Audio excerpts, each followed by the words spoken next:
So today I'm going to be reading from Majjhima Nikaya 112, the Chabbisodhana Sutta, the sixfold purity. Thus have I heard, on one occasion the Blessed One was living at Savatthi in Jeta's Grove, Anathapindika's park. There he addressed the bhikkhus thus, "Bhikkhus, Venerable Sir," they replied. The Blessed One said this, "Here, bhikkhus, a bhikkhu makes a declaration of final knowledge thus: I understand, birth is destroyed, the holy life has been lived, what had to be done has been done, there is no more coming to any state of being." This is the statement that someone would make when they become an Arahant. Not necessarily in those words, but usually it's said something similar to that. They might say, "I have understood, I have seen for myself, I have experienced it," whatever it might be. But breaking down this statement, birth is destroyed, the holy life has been lived, what had to be done has been done, there is no more coming to any state of being. When he says birth is destroyed, what is he talking about? He's talking about two things. One is destroying physical rebirth, the potential for rebirth to occur again. In other words, now for that Arahant, there will not be any more births in the future. But secondly, no more birth of new action, no more birth of new karma. Now there is no more action being produced that can cause further suffering, that can cause the renewal of karma. The holy life has been lived. What had to be done has been done. The holy life has been lived. One has cultivated the path, perfected the path, perfected the Eightfold Path. One has taken the precepts, committed to the precepts, kept the precepts, perfected samadhi, understood for themselves the wisdom through that experience, and let go of all of the fetters. What had to be done has been done. There is no more coming to any state of being. There is no more becoming, no more habitual tendencies. For the Arahant, they no longer act from craving, they no longer act from clinging, no longer act from becoming. There is no more ignorance. Ignorance is destroyed. If ignorance is destroyed, what is in its place? Wisdom, right view, the supermundane right view, the knowledge and understanding of the Four Noble Truths. Understanding fully that there is suffering, there is an origin of suffering, so there is suffering, and the origin of suffering is the complete understanding of dependent origination. Dependent origination is the elaboration of the first two Noble Truths. And then they have ceased all suffering, because they've ceased all the origin points of suffering. That is the craving, the ignorance, the conceit, the wrong views, and so on. And they have fully cultivated the Eightfold Paths. And in that way, they have final knowledge. They have the understanding of the Four Noble Truths.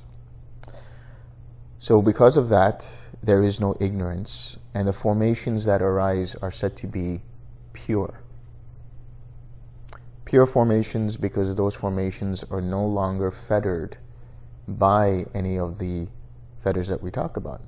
Fettered by doubt, fettered by wrong views, fettered by craving, fettered by conceit, fettered by ignorance, and so on.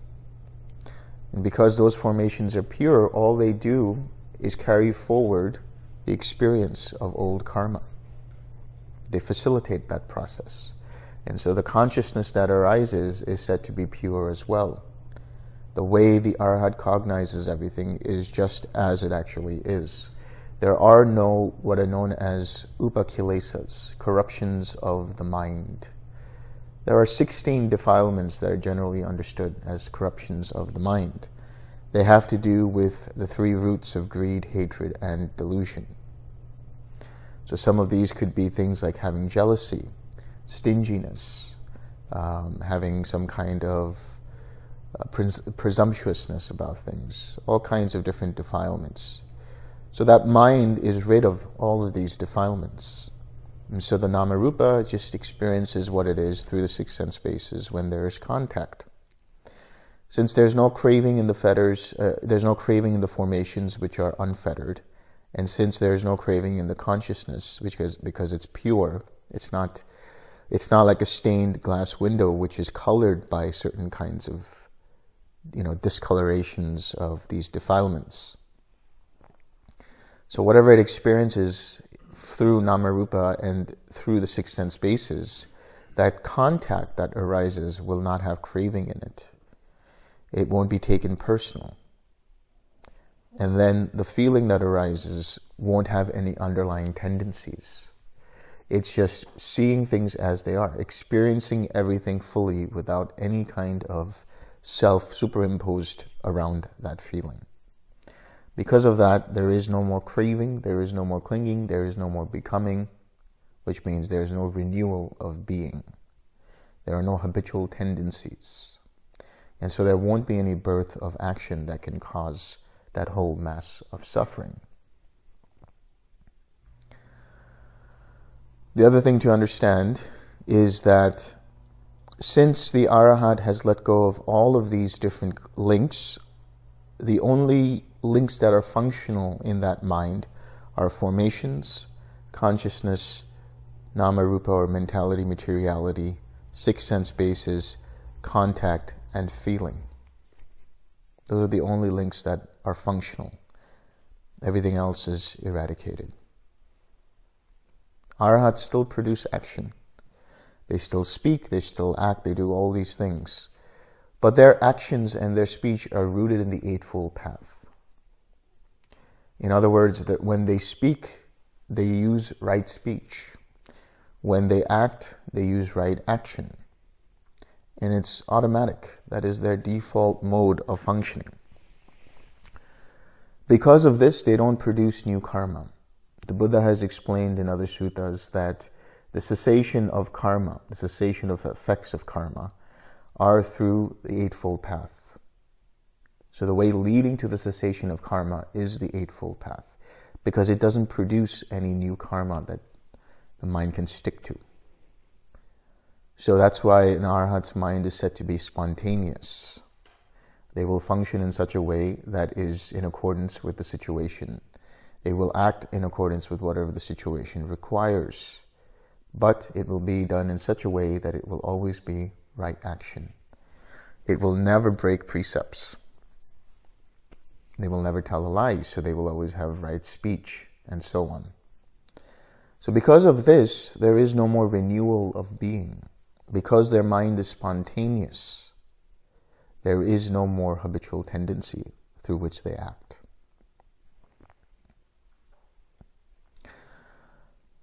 And so this is what the Buddha says. So one who makes such a declaration, that bhikkhu's words should neither be approved nor disapproved. This is good general advice. Whatever someone tells you should neither be approved nor disapproved. Just listen to what they're saying. Don't make any judgments about it one way or the other. Without approving or disapproving, a question should be put thus. Friend, there are four kinds of expression rightly proclaimed by the Blessed One, who knows and sees, accomplished and fully enlightened. What for? One speaks of the seen as it was seen. One speaks of the heard as it was heard. One speaks of the sensed as it was sensed. One speaks of the cognized as it was cognized.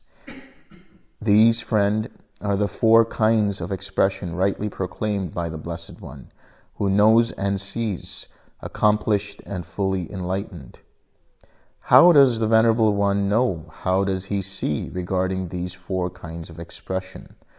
So that, through not clinging, his mind is liberated from the taints. So So you have to also understand this, liberation from the taints. The Arahant is also known as the Kinasava. Kinasava means the destroyer of taints, one who has destroyed the taints. And so that means they have let go of any kind of potential for sensual desire. Let go of any potential for craving for non-existence. Let go of any potential for ignorance.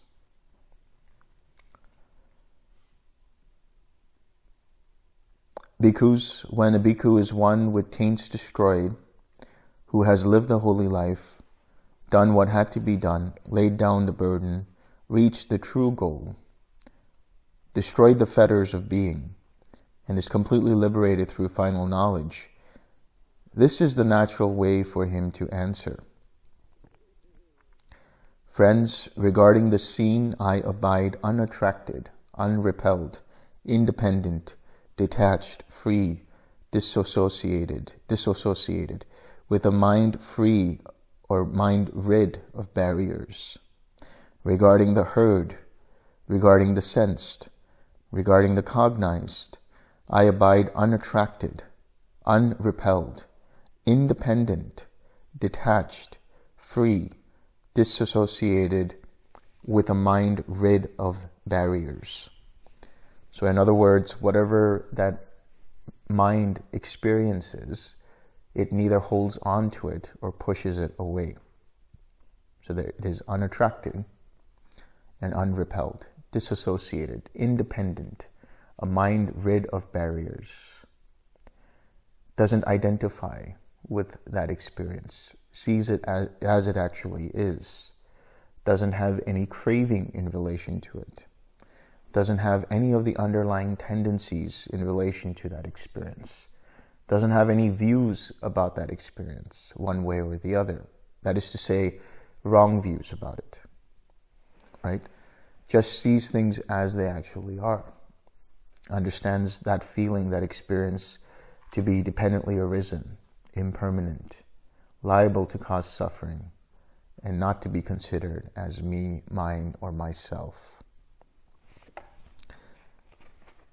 It is by knowing thus, seeing thus, regarding these four kinds of expression, that through not clinging, my mind is liberated from the taints. Saying good, one may delight and rejoice in that bhikkhu's words. Having done so, a further question may be put thus. Friend, there are these 5 aggregates affected by craving and clinging, rightly proclaimed by the Blessed One who knows and sees, accomplished and fully enlightened. What 5?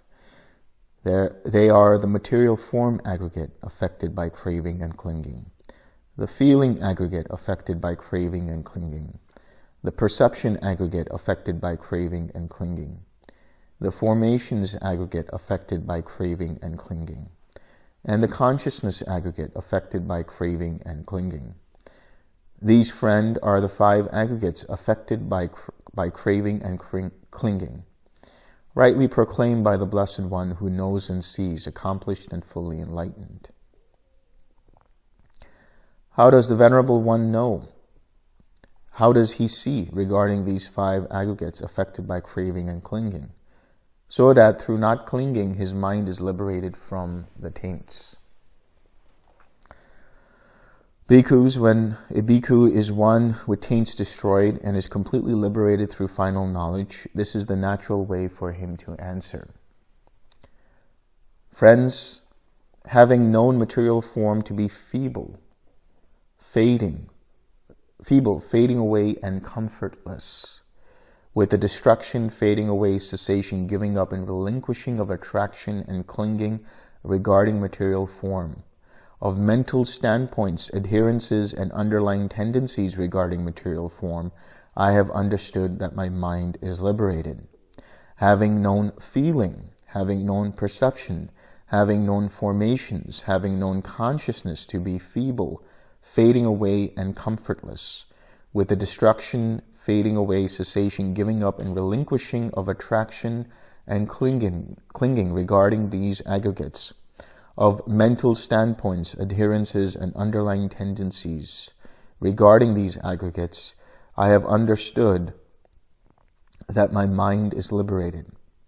It is by knowing thus, seeing thus, regarding these 5 aggregates affected by craving and clinging, that through not clinging, my mind is liberated from the taints. So the 5 aggregates: form, feeling, perception, formations, consciousness. Form is this body. Feeling is all experience through the 6 sense bases. Perception is that which recognizes an experience. Right? Perception is that which knows that this is the color red, this is the color blue, that's a tree, that's this kind of tree. Right? That knowledge, that memory, that happens as soon as you have that experience. And then formations are threefold, right? Bodily formations, verbal formations, mental formations. Formations arise dependent upon intention through contact. And then consciousness, which is the awareness of an experience through the 6 sense bases. Here it says the 5 aggregates affected by craving and clinging. It's through the 5 aggregates that craving can arise. But the 5 aggregates in of themselves are not the craving and clinging. In other words, there is the craving and clinging, which is one thing, and the 5 aggregates, which is another. Now, there was another sutta which talks about it. In a sense, they are one in the same, but in another sense, they are not. The reason being is because when there is craving, when there is clinging, it is because of identification with regards to each of these 5 aggregates, where the mind says that form is me, or form is in me, or I am in form, or form belongs to me. Right? These are the 4 main self-views. That is the craving and clinging in regards to the 5 aggregates. Likewise with feeling, perception, formations, and consciousness. And then he says that he understands each of these to be feeble, fading away. They're unstable. They're comfortless. Don't take any comfort in any form. Don't take comfort in any feeling. Don't take comfort in any perception. Don't take comfort in any intention or any consciousness. Understand that there is a pleasant feeling and it feels good. But the moment you take comfort in that, there is an identification going on there. And then from there, there's an attachment to that experience. But all experience, all feeling and perception, good, bad, or indifferent, wholesome, unwholesome, or neutral, is liable to fade away. Everything that arises passes away, and therefore should not be held onto. And so one has given up and relinquished any mental standpoints, adherences, any kinds of views in relation to the 5 aggregates, any kinds of ideas and concepts, right? Conceptualizing the self in relation to those 5 aggregates. Completely let go of that. And so through not clinging, that mind is liberated from the taints. Saying good, one may delight and rejoice in that bhikkhu's words. Having done so, a further question may be put thus. Friend, there are these 6 elements, rightly proclaimed by the Blessed One, who knows and sees, accomplished and fully enlightened. What 6? There are the earth element, the water element, the fire element, the air element, the space element, and the consciousness element. These, friend, are the 6 elements rightly proclaimed by the Blessed One, who knows and sees, accomplished and fully enlightened. How does the Venerable One know? How does he see regarding these 6 elements? So that through not clinging, his mind is liberated from the taints. Bhikkhus, when a bhikkhu is one with taints destroyed and is completely liberated through final knowledge, this is the natural way for him to answer. Friends, I have treated the earth element as not self, with no self based on the earth element, and with the destruction, fading away, cessation, giving up, and relinquishing of attraction and clinging based on the earth element, of mental standpoints, adherences, and underlying tendencies based on the earth element, I have understood that my mind is liberated. Friends, I have treated the water element, the fire element, the air element, the space element, the consciousness element as not self, with no self based on these elements, and with the destruction, fading away, cessation, giving up, and relinquishing of attraction and clinging based on these elements, of mental standpoints, adherences, and underlying tendencies based on these elements, I have understood that my mind is liberated. So there are 6 elements. Usually in the suttas we talk about 4 elements, right? There's the Mahabhutas, the 4 Mahabhutas.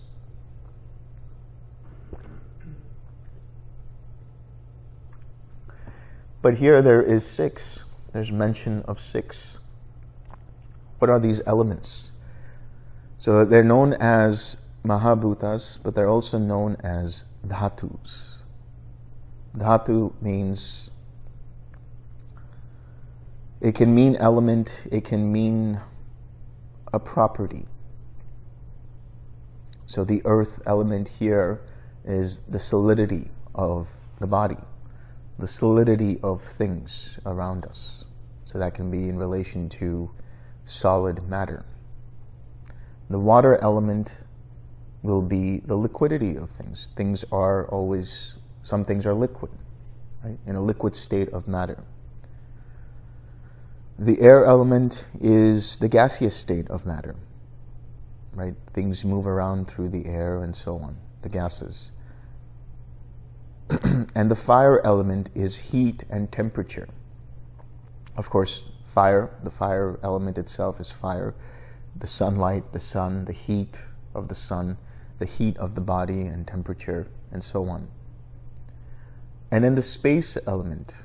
The space element has nothing to do with space in terms of cosmic space.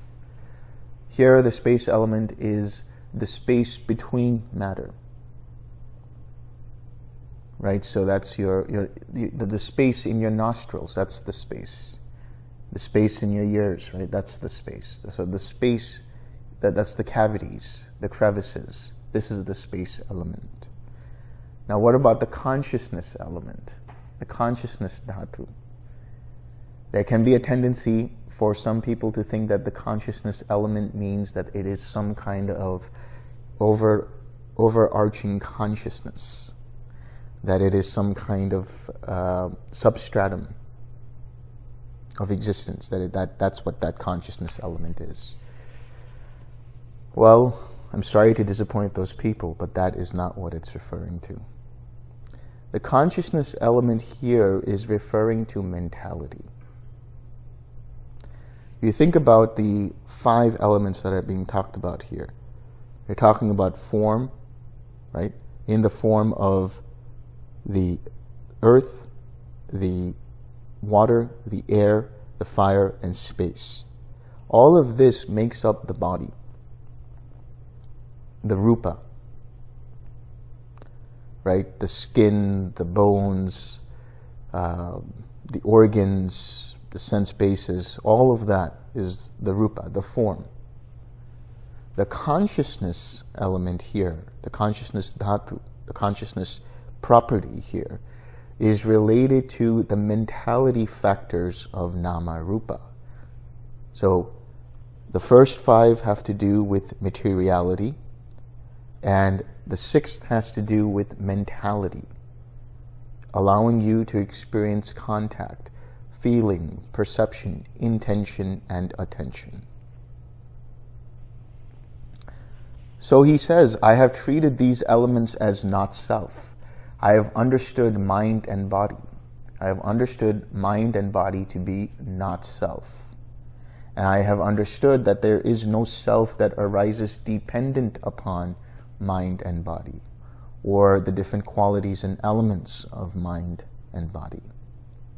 I have understood that the mentality, that is the contact, the feeling, the perception, the intention, and the attention, these are all arising dependent upon previous causes and condition. They are faculties through which processes can occur. The processes of contact can occur, of feeling, of perception, intention, and attention can occur. So one understands that these elements are not self. And they're not to be identified with, not to be taken personally. The unawakened mind has a tendency to look at the mind and say, this is my mind. Or when you are thinking something, the tendency is to say, I think in this way. Or these are my thoughts. Or these are my ideas. Or this is the idea that I had last night.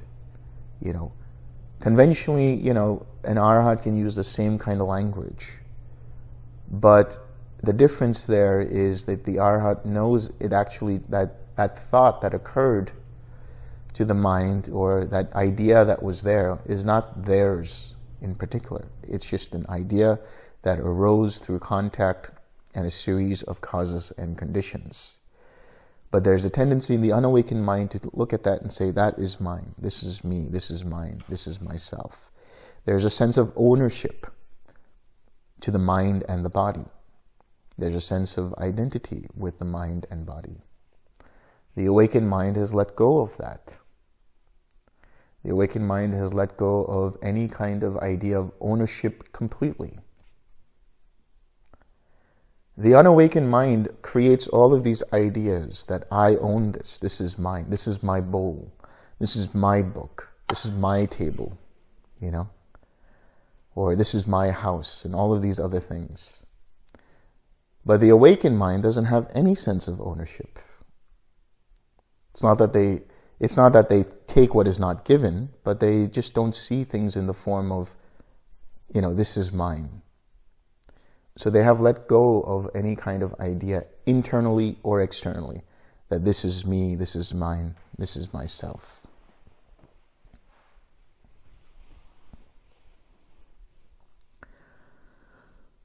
It is by knowing thus, seeing thus, regarding these 6 elements, that through not clinging my mind is liberated from the taints. Saying good, one may delight and rejoice in that bhikkhu's words.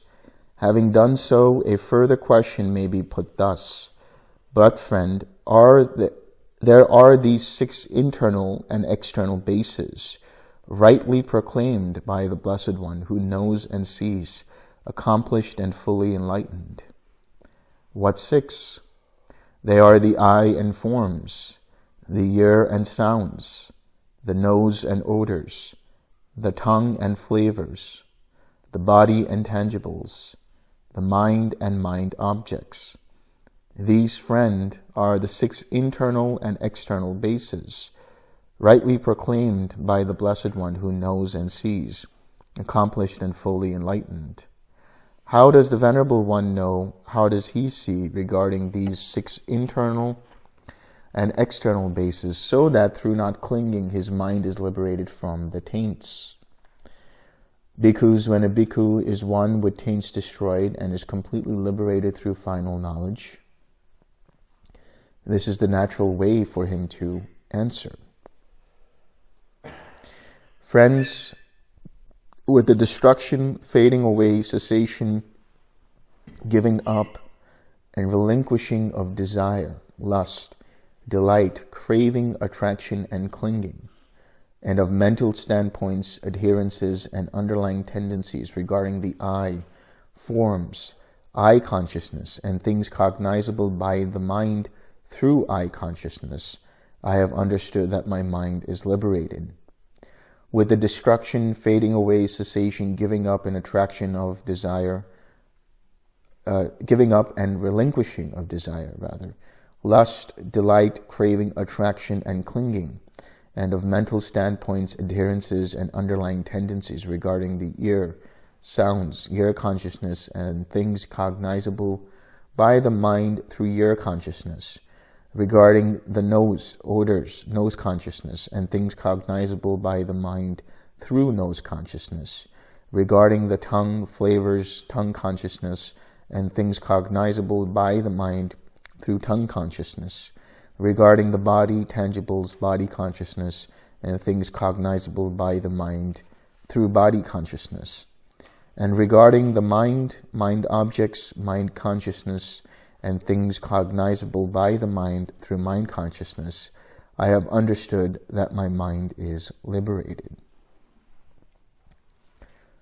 So, he says, with the destruction, fading away, cessation, giving up, and relinquishing of desire, lust, delight, craving, attraction, and clinging, and of mental standpoints, adherences, and underlying tendencies in regard to the sense base, that's the internal sense base, in regard to the forms or the external sense bases.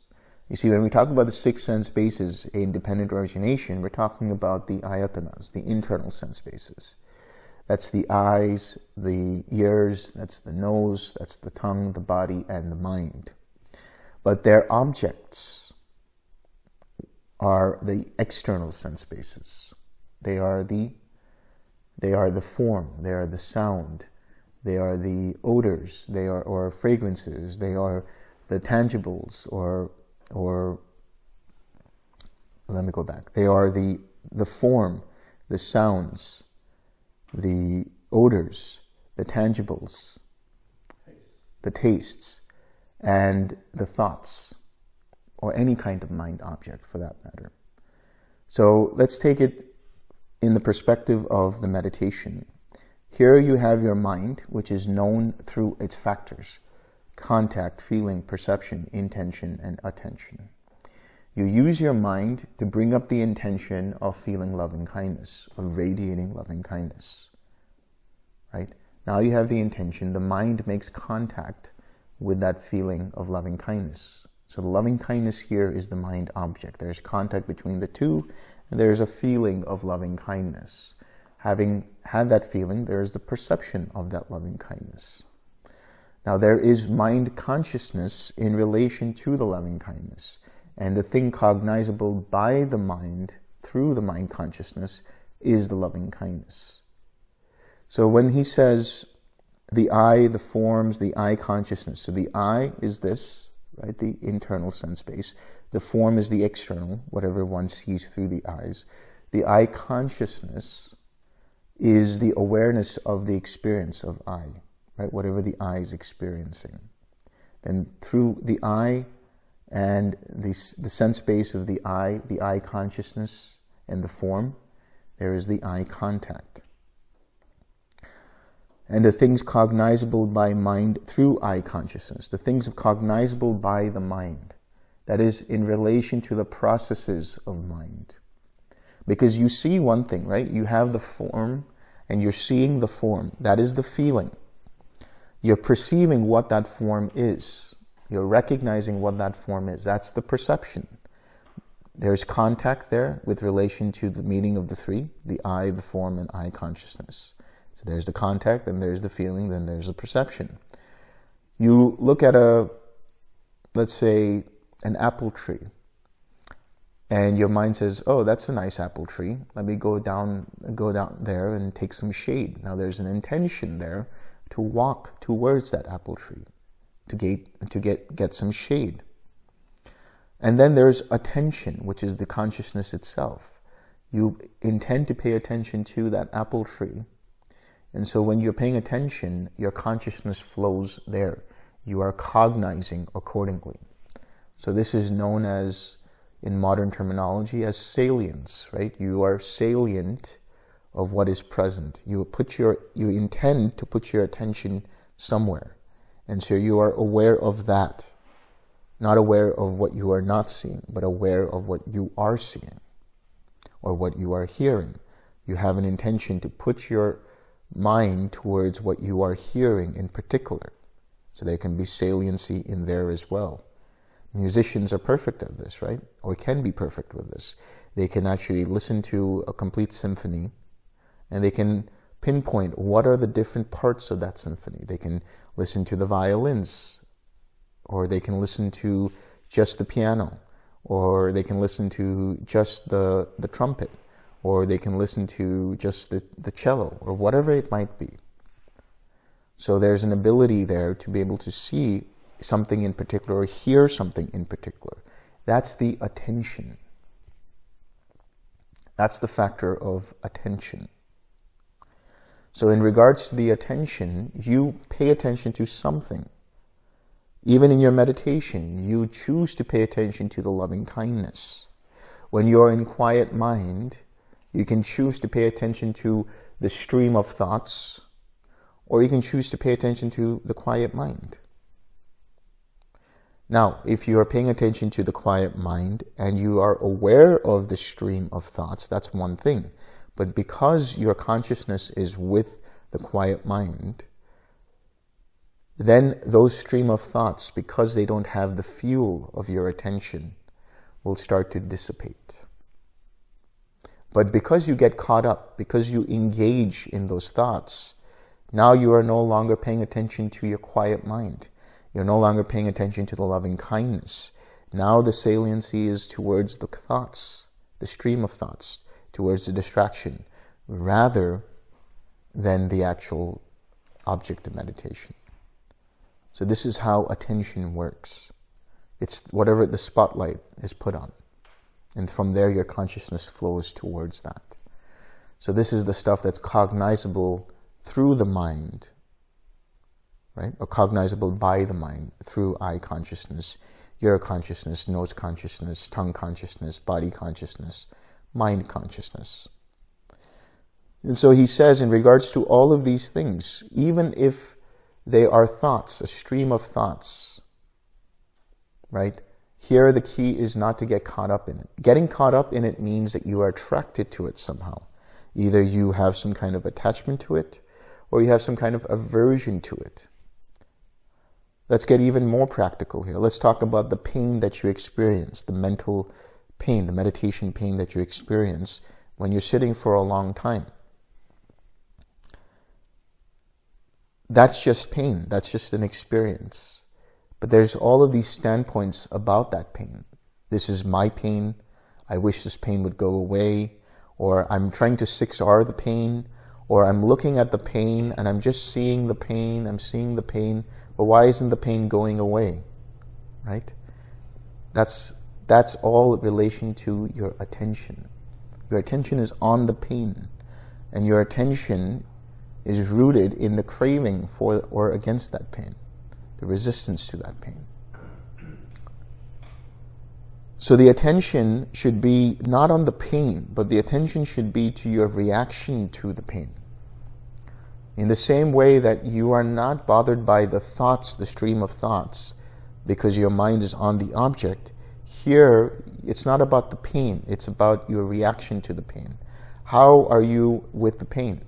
Are you using the 6 R's like a whack-a-mole? Okay, here's pain, I'm going to 6R that away.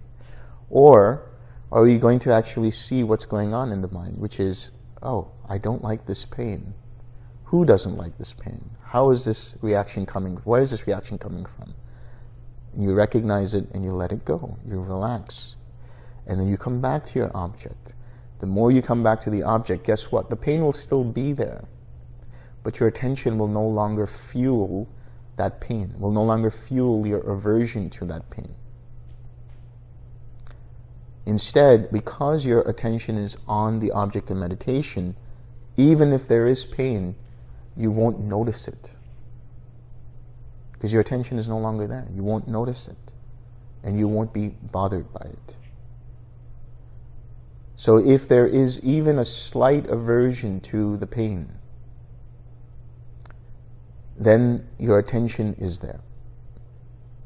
But if you notice the pain, your attention is there, and you recognize it, you let go and bring back your attention to the object of meditation, to quiet mind, whatever it might be, then the pain subsides because it's no longer being attended to. Whatever you attend to, that's where your consciousness flows. That's where your awareness flows. And if you have aversion, if you have craving, if you have identification, if you're taking things personally, that means you're attending to those things. You're wrongly attending to those things. In other words, you're ineffectively attending to those things. By paying attention, attending to those things and understanding them as they actually are, by letting go of them, by using the 6 R's to understand that they are impersonal and letting go of them, then your attention no longer gets fueled by that aversion. Now your attention goes away from that, comes back to the object. And then whatever that aversion is, whatever that craving is, has been relinquished. So here such a person would say, with the destruction, fading away, cessation, giving up and relinquishing of desire, lust, delight, craving, attraction and clinging, and of mental standpoints, adherences, and underlying tendencies regarding these things, they have understood that the mind is liberated because they have let go of taking things personally. All of these experiences. On the flip side of that, there can be a tendency in the beginning for a mind to mistake the loving kindness for joy. And then they pay attention to the joy factor of the first jhana and the second jhana. And then they would say, the metta disappeared. The feeling of loving kindness disappeared. No. The factor of joy disappeared. You mistook that and your attention went on the joy.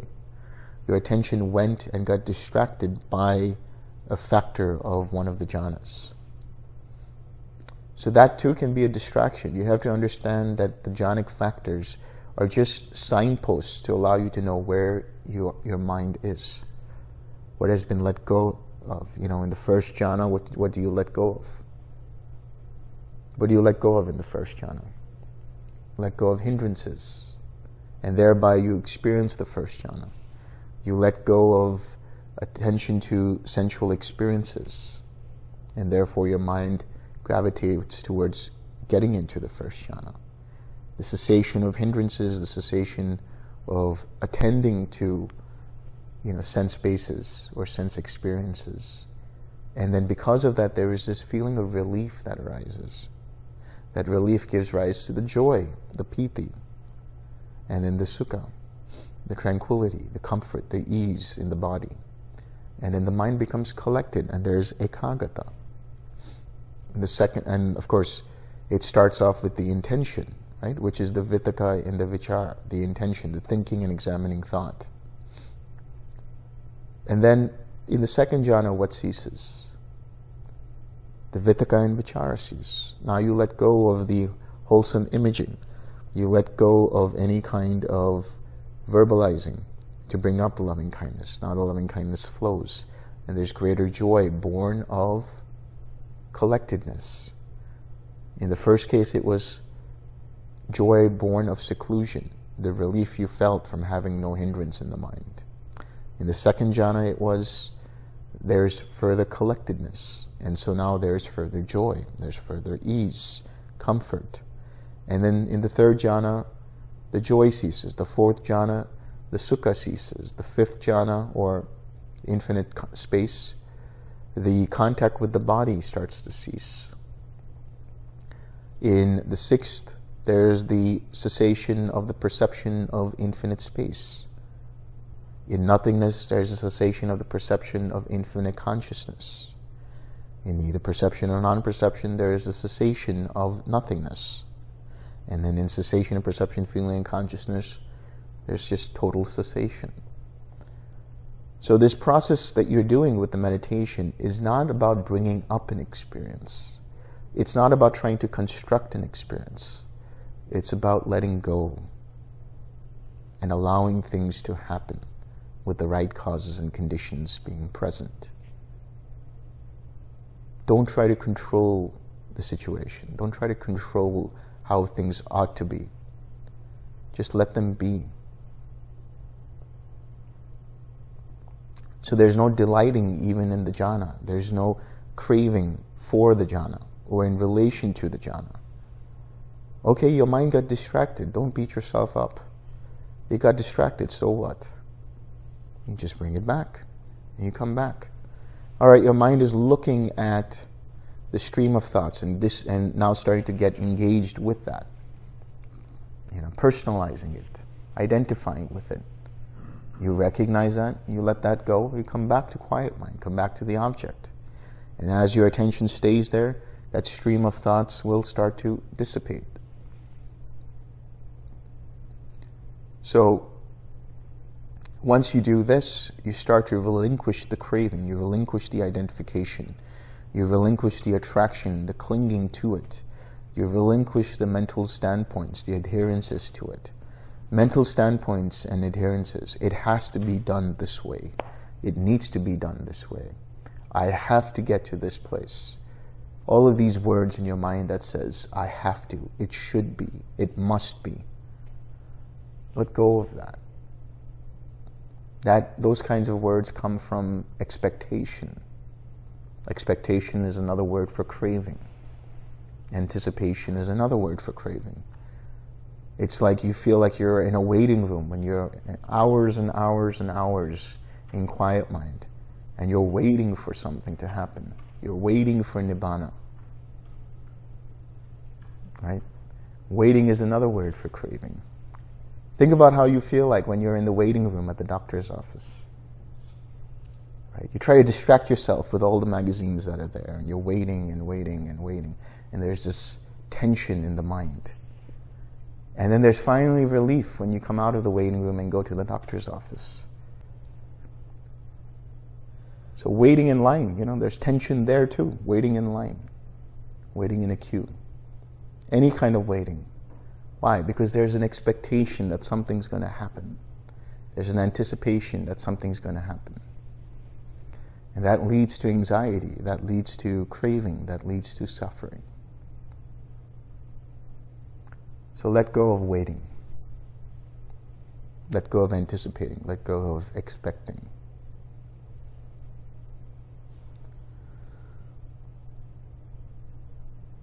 It is by knowing thus, seeing thus, regarding these 6 internal and external bases, that through not clinging my mind is liberated from the taints.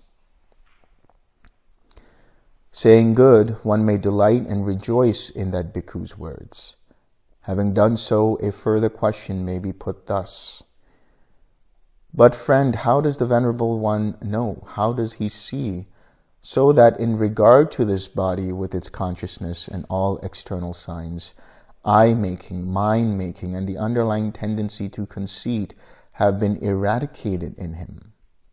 So this is very important. He says, the question is, how does one see so that in regard to this body with its consciousness and all external signs? So in relation to the body, in relation to the mind, in relation to the external, the forms cognizable, the sounds, and so on and so forth. All of these has the I-making, mind-making, and the underlying tendency to conceit been eradicated. When they say I-making, mind-making, in Sanskrit there's a word called ahamkara. Aham means I, or I am. Kara means to do, to make, I-making. So that's translated roughly as the ego. But really what it is a process of identification. Has that process gone? How does that process go? Well, we'll see. Bhikkhus, when a bhikkhu is one with taints destroyed and is completely liberated through final knowledge, this is the natural way for him to answer. Friends, formerly, when I lived the home life, I was ignorant. Then the Tathagata, or his disciple, taught me the Dhamma. On hearing the Dhamma, I acquired faith in the Tathagata. Possessing that faith, I considered thus, household life is crowded and dusty. Life gone forth is wide open.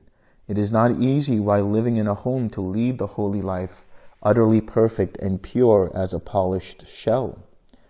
Suppose I shave off my hair and beard, put on the yellow robe, and go forth from home life into homelessness.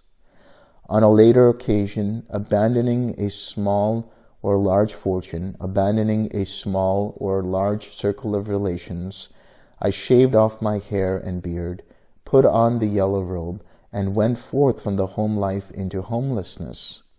Having thus gone forth and possessing the bhikkhu's training and way of life, I purified my mind from doubt. Oh, so there's a whole... Let's see here. That's from the 38 as well. Oh, yeah. Let's see. So they already know this one. 27. Yeah, it goes to, it's 51 and it goes to 34, 35, looks like. Let's see. It might be a different one.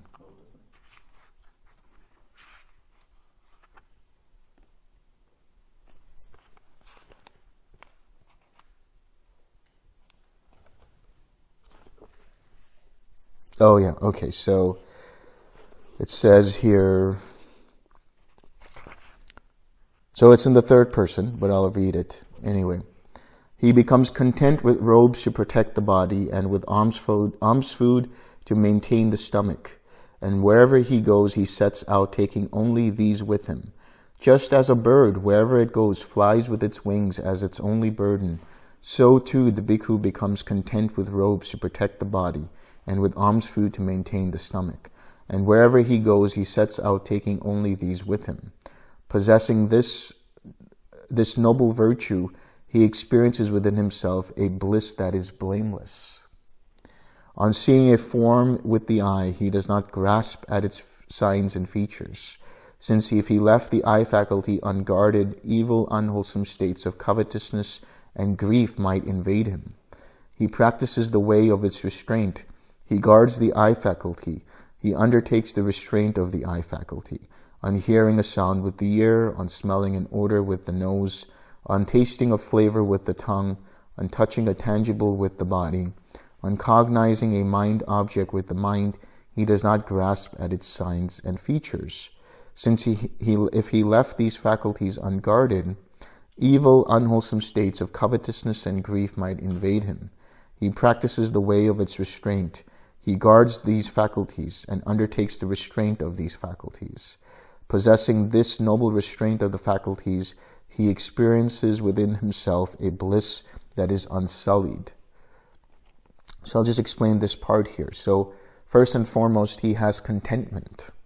He's content with whatever is given to him. It says here, he guards the eye faculties. He restrains them. Here, the restraint, that gives a connotation that you have to control, and the word that it comes from is samvara. Really, it's not about controlling. It's not about restraining in that regard. It's by understanding what is happening, having full awareness, having mindfulness of what is happening, being aware of the experience of the eye, being aware of the experience of the ears and the nose and so on and so forth. And so not grasping at its signs and features, not clinging to them, right? Not having craving for them. He becomes one who acts in full awareness when going forward and returning, acts in full awareness when looking ahead and looking away, acts in full awareness when flexing and extending his limbs, acts in full awareness when wearing his robes and carrying his outer robe and bowl, acts in full awareness when eating, drinking, consuming food and tasting, acts in full awareness when defecating and urinating, acts in full awareness when walking, standing, sitting, falling asleep, waking up, talking, and keeping silent.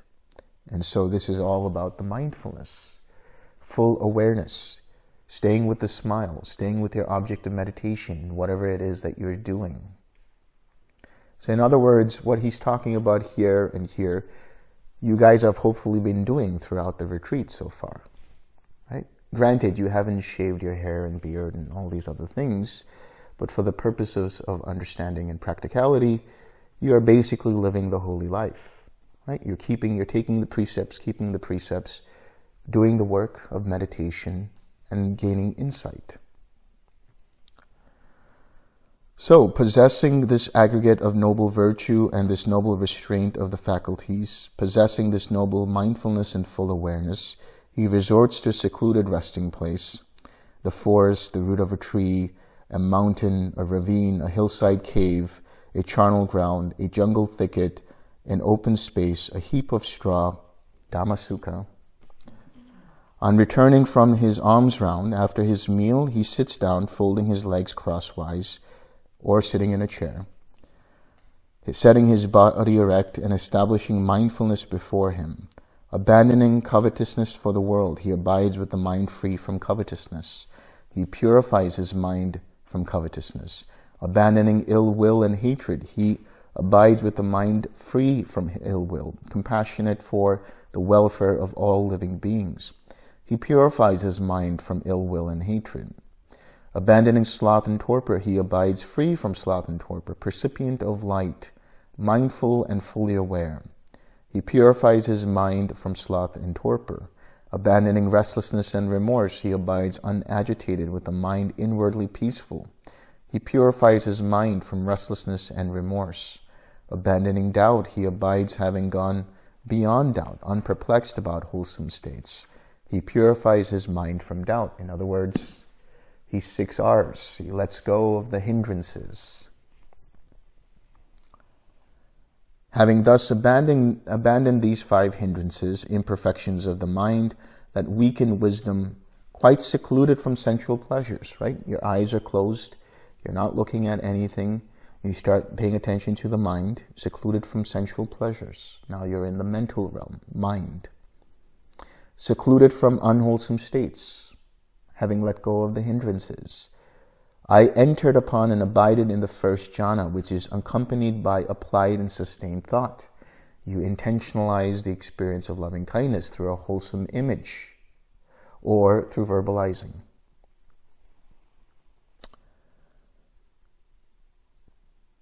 Which is accompanied by applied and sustained thought with rapture and pleasure born of seclusion. So think about it this way, right? So first you keep the precepts. You come to this retreat. The first morning you take the precepts. When you take the precepts, the mind becomes pure.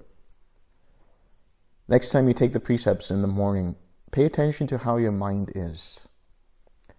You'll realize that there's a sense of relief there.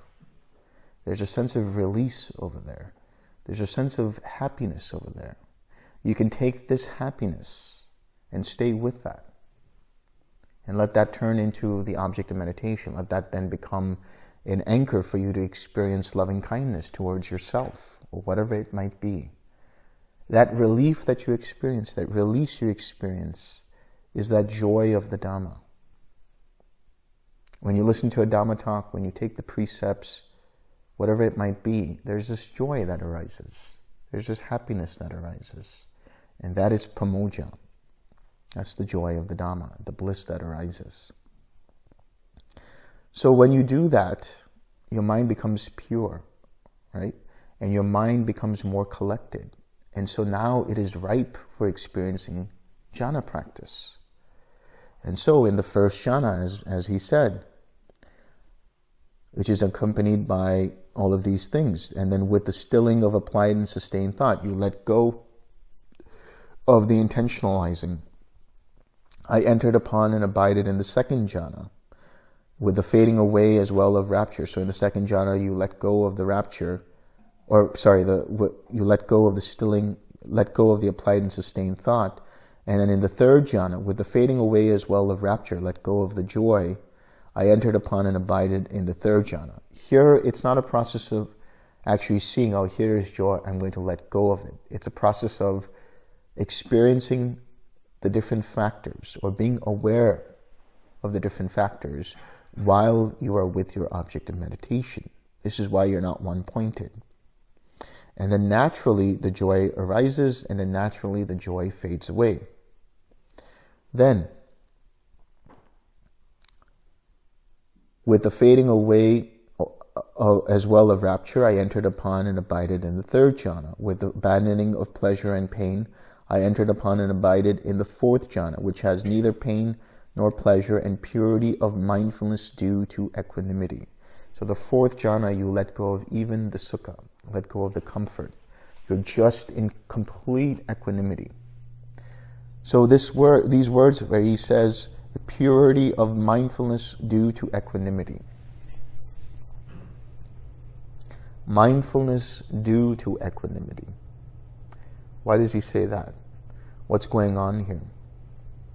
In order for you to experience jhana, you have to let go of the hindrances. But that's just one part of it. You also have to have enlightenment factors present. So when your mind becomes more collected, that means you have mindfulness, which leads to discernment, which I'm using for investigation of states, discernment of what is present in the mind, which leads to energy, having the right effort, using the 6 R's when you need to, which then leads to joy, right? The piti, which leads to tranquility, a relaxed mind and body, which leads to collectedness, which leads to equanimity. Collectedness here is the mind that remains with its object of meditation. The attention is not dispersed, but it remains collected. And that collectedness leads to equanimity. Equanimity is being able to see things as they actually are without being affected one way or the other. Seeing things as they actually are. Now, when you're going through these different jhanas, what's happening is the enlightenment factors are being cycled through. So the mindfulness leads to discernment, discernment leads to energy, energy leads to joy, joy leads to tranquility, tranquility leads to collectedness, collectedness leads to equanimity, equanimity again further strengthens mindfulness, which leads to that whole cycle again. So you're cycling through it, and then by the time you're in the 4th jhana, you have pure mindfulness born of that strong equanimity.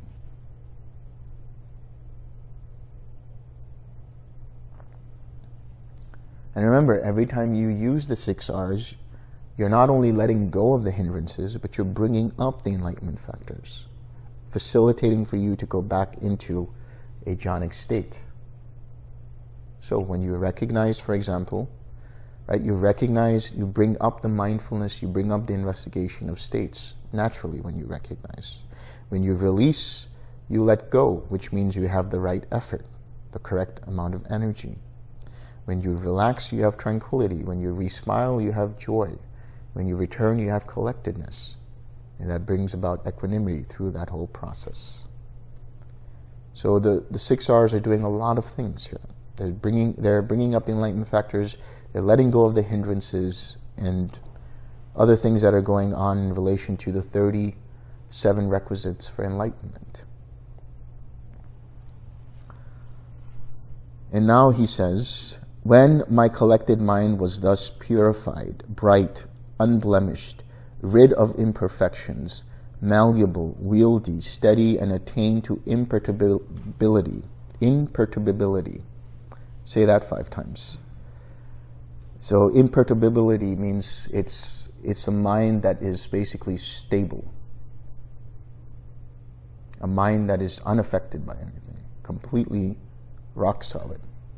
Not that it's hard. Not that it's very constricted. But it's just stable. Fixed. With that kind of mind, which is both malleable and stable, right? I directed it to the knowledge of the destruction of the taints. That's the 3rd part of the threefold knowledge. So in other words, with that mind, which goes through the jhanas, the mind directs itself to the destruction of the taints, understands. I directly knew as it actually is. This is suffering. This is the origin of suffering. This is the cessation of suffering. This is the way leading to the cessation of suffering. I directly knew as it actually is. These are the taints. This is the origin of the taints. This is the cessation of the taints. This is the way leading to the cessation of the taints. So one understands fully the 4 Noble Truths. Because what happens there at Arhatship is you realize that the 4 Noble Truths are already calibrated within the 12 links of dependent origination. The suffering that we talk about is the general suffering, but each of the links can have suffering in them. Each of the links can have craving in them. You become aware, here is present this link. The origin of this link is that preceding link. Ceasing this link, you let go of that link. So there is present clinging. The origin of clinging is craving. Letting go of that craving, there is the cessation of that clinging. How do you let go of it? The fourth noble truth, using the Eightfold Path. How do you use the Eightfold Path? Using right effort, the 6 R's. So right effort, as I said before, is the heart, the core of the Eightfold Path. Using the 6 R's, you're fulfilling the right effort, you're fulfilling letting go of the hindrances, you're fulfilling the arising of the enlightenment factors and other things that allow you to experience the cessation of suffering. So you're going through each of the links of dependent origination and seeing for yourself the arising of this, there's the arising of that. The cessation of this, there's the cessation of that. Using the Four Noble Truths. So for the Arahant then, they are ultimately realized these are the taints present. Okay, and these taints are destroyed when ignorance is destroyed. In the case of the Anagami, the taint of sensual desire is already gone, because the taint of sensual desire means there's a potential for there to be sensual lust. But that's gone. For the Arahant then, the taint of the craving for existence and the taint of ignorance is destroyed. But how? Because they are dependent upon ignorance itself, dependent upon not understanding the Four Noble Truths fully. Once that is done, once one understands the origin of suffering and suffering itself, once one understands cessation and the way leading to the cessation of that suffering, then they completely destroy ignorance. Having destroyed ignorance, the taints are destroyed. So how do you understand the Four Noble Truths? How is it that you're able to see it? Again, using the 6 R's. Every time you use the 6 R's, you are understanding the Four Noble Truths. In the case of your meditation practice, when there is a hindrance present, that is dukkha. That hindrance that's there is dukkha. It's suffering. Now you realize the origin of that suffering, the origin of that hindrance, is your undue attention to that by clinging to it, by grasping towards it. So you let go of that using the 6 R's. So you recognize the hindrance, right? You release and relax, you let go, use the rest, which is the smile and return, which is the rest of the Eightfold Path, and experience the cessation of that hindrance, the cessation of that suffering. So how do you know ignorance is completely destroyed? How do you know that there is no longer any avijja? When you fully understand what suffering is, when you fully abandon the origin of suffering, fully abandon the craving, fully abandon the conceit, fully abandon the wrong views, fully abandon the ignorance. When you experience for yourself, fully realize and experience for yourself nirodha, the cessation of that suffering, and perfect the cultivation of the Eightfold Path, then you will know for yourself what fetters are present, if there are any fetters present, what taints are present, if there are any taints present, and your mind itself will declare final knowledge. There won't be any great devas coming in and saying, "Oh, wonderful, you have attained Arhatship." You will see for yourself. So, this process that you've been doing for the last few days in this retreat, and you'll continue to do, this is what happens lifelong for the perfection of the path. It's not like, now you can choose to do that, but it's not like you get off retreat and now you're off retreat. That's just a mental state, being on retreat and off retreat. You can still continue to keep the precepts. Take the precepts every morning. You can still continue to develop the mind, bhavana, continue to meditate, continue to use right effort, not only on the cushion, but off the cushion, right? Not only just meditating, but also recognizing when craving arises. The more you do this, the more your mind becomes purified, and the more mind goes towards Arhatship. So this process that you're doing, you start to see where your sources of identifying are, your source of craving is, your source of aversion is, where are your attachments, where are your frustrations, all of these things. And you start letting go of them using the 6 R's. And bit by bit, you start to, cut away at the different fetters. And bit by bit, they fall away. Eventually, until you finally realize Arhatship for yourself.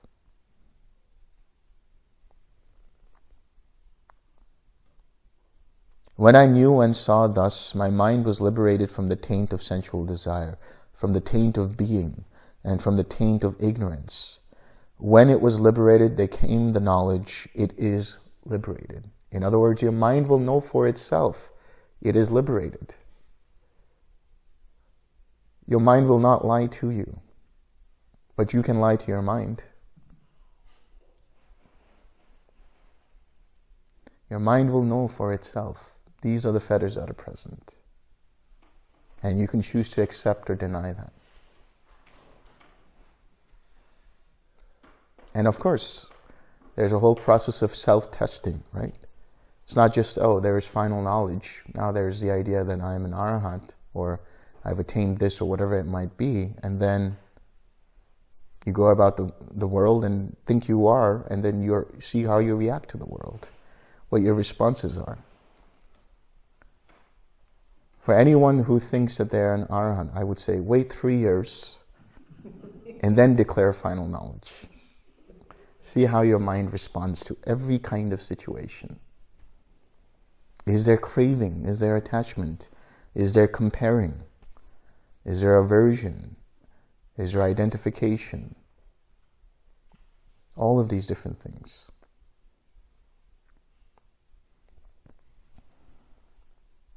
I directly knew birth is destroyed, the holy life has been lived. What had to be done has been done. There is no more coming to any state of being.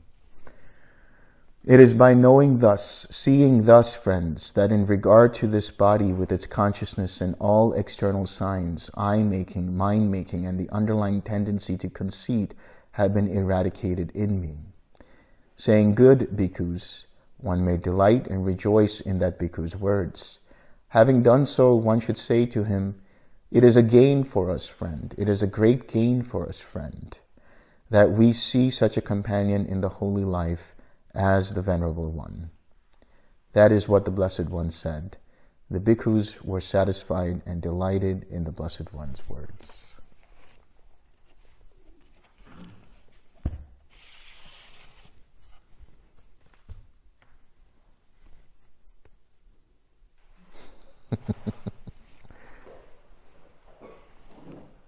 May suffering ones be suffering free. May the struck fearless be. May the grieving shed all grief, and may all beings find relief. May all beings share this merit that we have thus acquired for the acquisition of all kinds of happiness. May beings inhabiting space and earth, devas and nagas of mighty power, share this merit of ours. May they long protect the Buddha's dispensation. Sadhu, sadhu, sadhu.